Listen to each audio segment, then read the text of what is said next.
So they sent in 16 Shermans, huh? Yeah. What? Only 4 made it back. Wow. What a beating, yeah? No? They won? But how? Elvis has left the building. Who or what is Elvis? Hello? Hello? December 17th, 1943. You're at war, and your enemy is an island nation that has managed to take and secure a vast empire. You know that to defeat that enemy, you'll have to eventually invade those home islands. Or will you? What if you had a plane that was so advanced that it could win the war without doing such a thing? Well, there's someone who thinks that they have just that right now. And now a word from Time Ghost. And since it's Christmas season and you're probably thinking about what you can surprise your neighbors and your friends and your loved ones with, check out our merch store because we've got some really cool new stuff and you'll not only make everyone really happy, you'll also be supporting us. I'm Indy Neidell. This is World War II.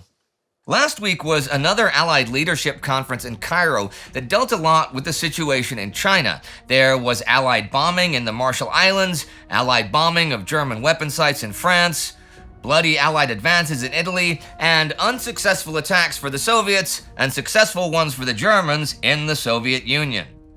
There is still plenty of fighting there this week. Ivan Bagramyan's First Baltic Front has been resting and refitting for the past couple weeks, preparing for a new Gorodok-Vitebsk offensive by 4 armies. And it is in conjunction with a simultaneous one by the Western Front. The first phase of this is attacks this week by 11th Guards and 4th Shock armies from the north against 3rd Panzer Army defending Gorodok, which is strategically important since it commands the northern approaches to both Vitebsk and Polotsk.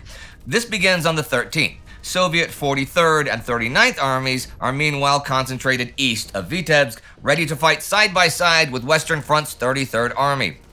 This is a major offensive designed to surround or destroy the northern wing of 3rd Panzer Army.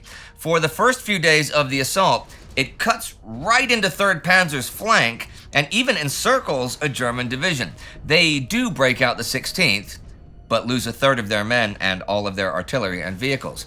The Gorodok salient has been crushed, and today and tomorrow, the 2 Soviet armies from the north advance like 8 kilometers south against hastily thrown together defenses. Konstantin Rokossovsky's Belarusian front attacks to finally take Bobruisk that began last week come to an end this week on the 12th, though. The principal question that remained was whether he could maintain the breach between the German 2nd and 9th armies long enough to mount yet another offensive, first towards Kalinkovichi and then to capture Bobruisk. Rokossovsky believed he could, and he took some measures to help keep the Rodobelsky gates open. Those gates are a narrow strip of dry land between Parichi and Ozarichi that lead to the Pripyat marshes. Thing is, up this far north, the weather is unseasonably warm this year, so there is slush, mud, and sleet, but no deep freeze like usual in December, which means that the little lakes and the marshlands can be quite easily defended, at least for the time being. Weather is an issue further south, too. Hermann Balck and his German 48th Panzer Corps plan to renew their attacks this week on the 16th, aiming at the Soviet forces near Melany, but weather and supply issues push that back to tomorrow on the 18th. Further south on the line, though, Ivan Konyev's troops finally take Cherkasy, the 14th. Soviet 4th Guards Army has linked up with 52nd Army, and after 4 days of close house-to-house fighting, Cherkasy is in Soviet hands again, and is another crossing over the mighty Dnieper.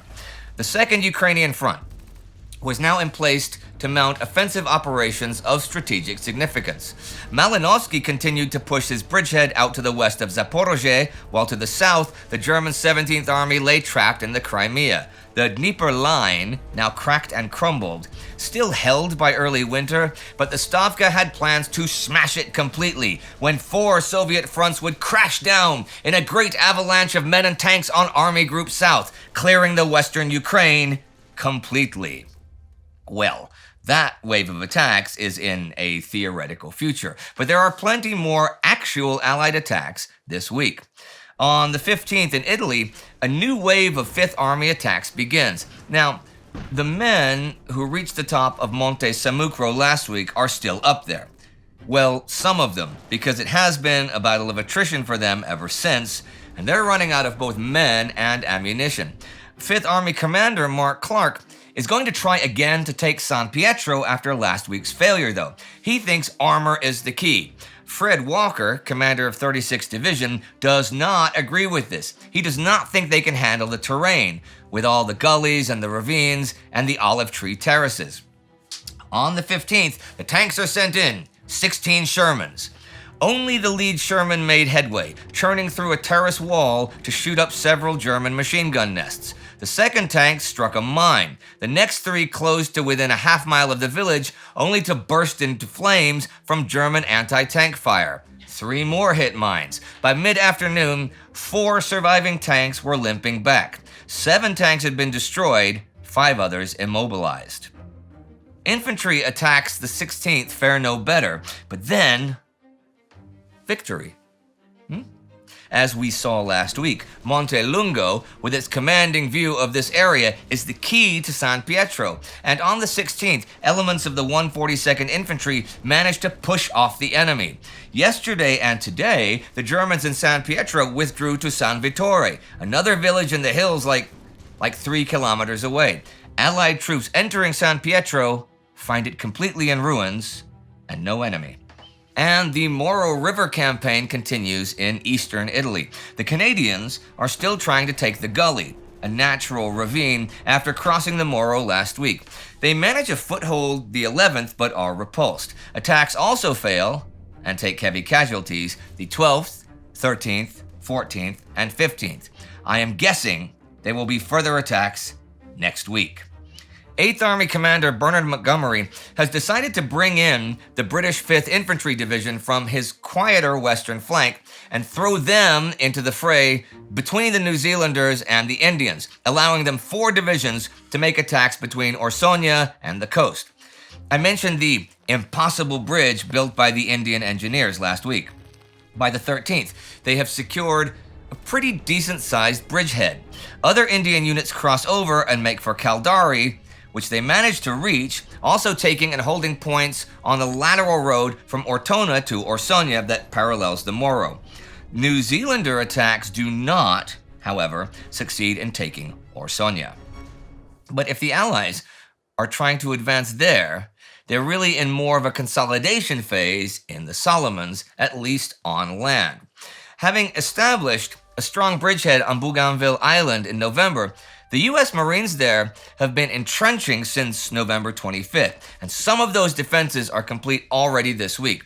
That perimeter is over 20,000 meters long, and those defenses are primary and secondary positions pre-sighted for all weapons with 100 meters of cleared fields of fire before them, 2 rows of barbed wire for an enemy to overcome, and big searchlights for night fighting. The first airfield along the beach at Cape Torokina, and necessary for operations to neutralize Rabaul, was in use already the 10th. 2 more are in the process of being built. As for Rabaul, the neutralization has gone pretty well. The last few weeks, the Japanese have been strictly on defense there anyhow, since they no longer have the planes to attack the Allies in New Guinea or the Solomons. But except for a few nighttime raids by the Australians, the Allies were not in the skies over eastern New Britain either. They were supporting the Bougainville operation and getting ready to support landings in western New Britain. Well, a first one of those goes off the 15th, as American troops land on Arawa Peninsula, the west of New Britain. But today, the 17th, 80 Allied planes take off from New Georgia and Vella La Vella, meet up at the new Torokina field, and hit Rabaul. While the score of planes lost is just 2-2 for this raid, it sets a pattern that will continue for a few weeks. Fighters flying out of Torokina will slowly grind down the garrison at Rabaul. It was an attrition battle, one favoring the Allies. In mid-December, the Japanese had 140 fighters and 110 bombers available for the defense of Rabaul. The Allies within Commersols had 200 fighters, 200 light and medium bombers, and 100 heavy bombers operational, with 70 fighters and 60 bombers in reserve. A further handicap for the Japanese was logistics and personnel. The Allies could replace destroyed aircraft and injured aircrew. The Japanese could not. Their aircraft replacement rate was below their loss rate. They had few air crew replacements, and many of the pilots at Rabaul were grounded. Nearly 1/3 were suffering from malaria or other tropical diseases. But the Allies are not just going to hit the Japanese from the Solomon Islands. Okay, the Tehran conference a couple weeks ago sorted out some thoughts about how to get to Berlin.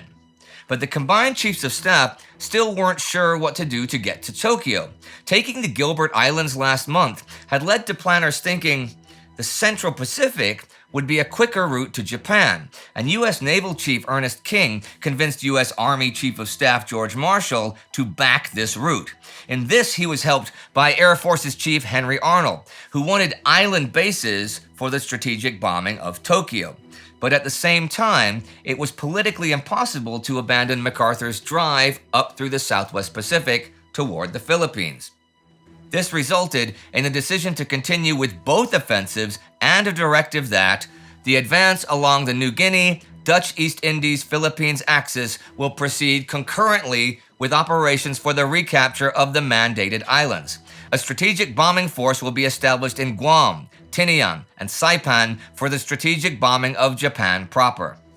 Until the Central Pacific thrust can take the Marianas, that bombing campaign will be run out of India and some forward airstrips north of Chongqing. Everybody seems pretty excited about the whole thing, in large part because of the B-29 Superfortress bomber. For all the technical difficulties it's had so far, Arnold and company see a bright future for this technical marvel.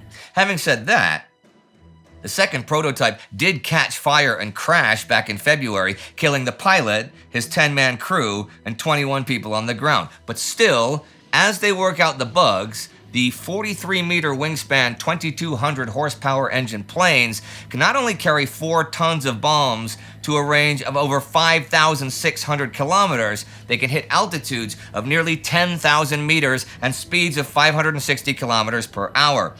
Japanese fighters can barely even reach that altitude, and even if some do, they won't likely be able to catch the B-29. The Superfortress does not fly with an escort either, since it's armed enough to supposedly defend itself from fighters by itself. Arnold is so taken with the plane that he believes it can prevent the need for the Allies to have to invade the Japanese home islands. Heck, the bombing directive from Cairo finishes with, "Invasion of the principal Japanese islands may not be necessary, and the defeat of Japan may be accomplished by sea and air blockade and intensive bombardment from progressive advanced bases." Douglas MacArthur is not convinced that a bombing campaign will ever make invading Japan unnecessary, even though he is by now a big convert to air power. And of course, retaking the Philippines is a personal mission for him. But the Joint Chiefs have not specifically endorsed this yet, and he gets word from his Chief of Staff Richard Sutherland from Cairo that they seem to be more in favor of opening up a route to Japan by plowing across the Pacific and setting up a base on Formosa or the Chinese mainland. So, when Marshall heads this week to Brisbane, Australia, en route home from Cairo, MacArthur considers avoiding a confrontation by not being there and leading that landing on Arawa, but does end up meeting him to pitch his cause. Marshall surprises MacArthur by saying the Joint Chiefs have not, in fact, made up their minds about how to head to Tokyo.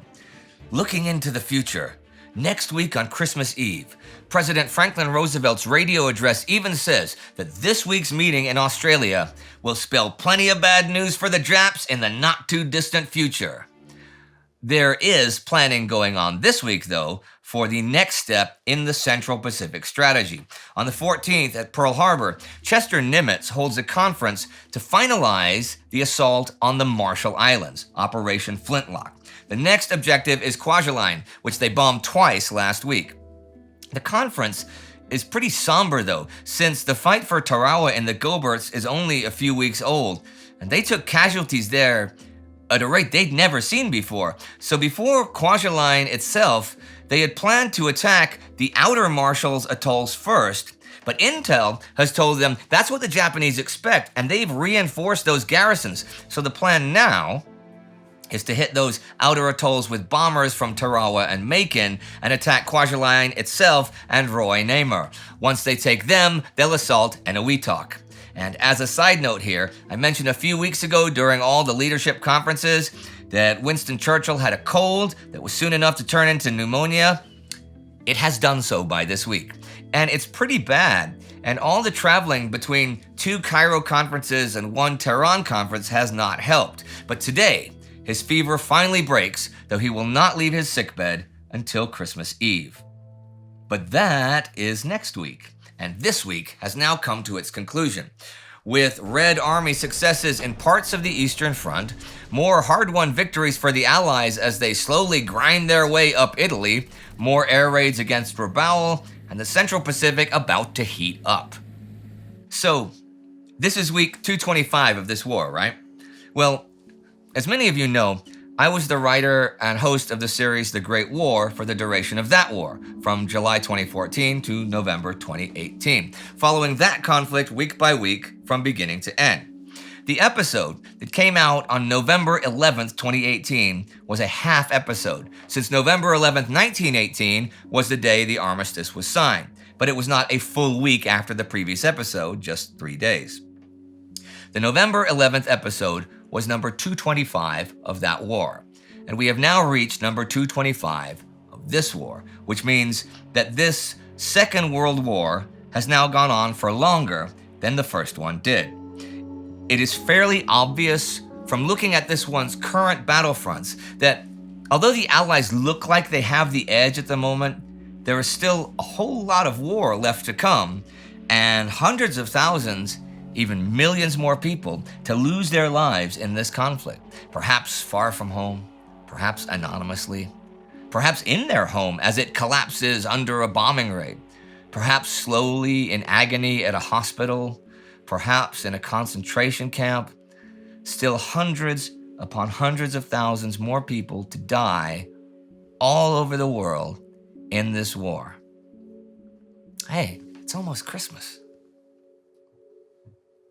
Yeah, this war has now gone on longer than the Great War. But however many more years it continues, you can bet that we will be here to cover it 52 weeks of the year until its end. And it is thanks to the Time Ghost Army that we are able to do that. It is the Army that is the bulk of our financing for all of our productions. And you can be part of this too by joining the Time Ghost Army at timeghost.tv or patreon.com. These are the newest commissioned officers, and William Woods is the Army Member of the Week.